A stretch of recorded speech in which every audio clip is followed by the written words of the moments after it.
We know by seeing in the episode, the doctor said he took off the safeguards.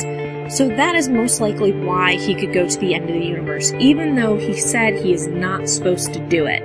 But he did it anyways, and the general thought of why he could was because he took off the safeguards.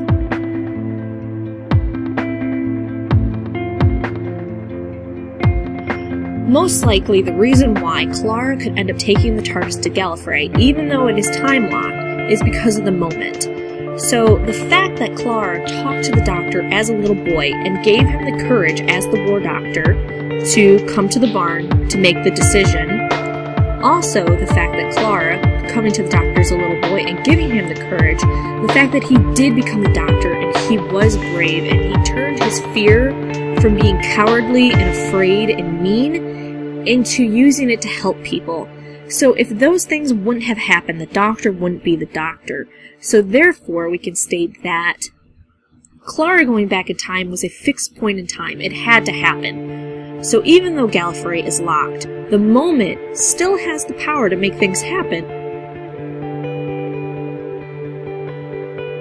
We don't know yet if Clara is the great-grandmother. Orson said that time traveling runs in his family. Well, what if Danny Pink ends up becoming a companion of the Doctor? What if Clara leaves during the Christmas special or something like that?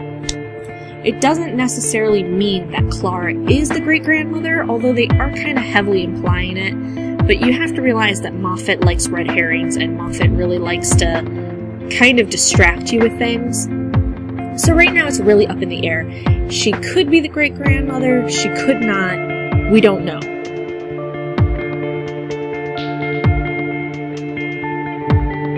Whether there is a monster or not doesn't really matter yet. What matters is the general feeling of the episode and the meaning of the episode, which is not knowing makes us afraid.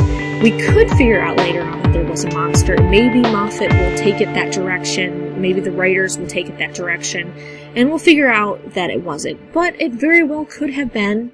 Everything that happened in the episode could be explained with logic and not with, oh, this is a monster.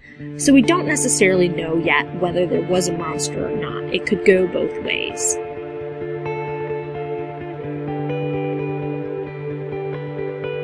This is really a trope we see in TV shows where they make descendants usually the same actor, and this is kind of twofold, I believe, is one, it's so you don't have to pay another actor to play a relative, and two, it helps the audience more visualize and get that, oh, this is a descendant, oh, this is a relative, and you can start making the pieces closer together.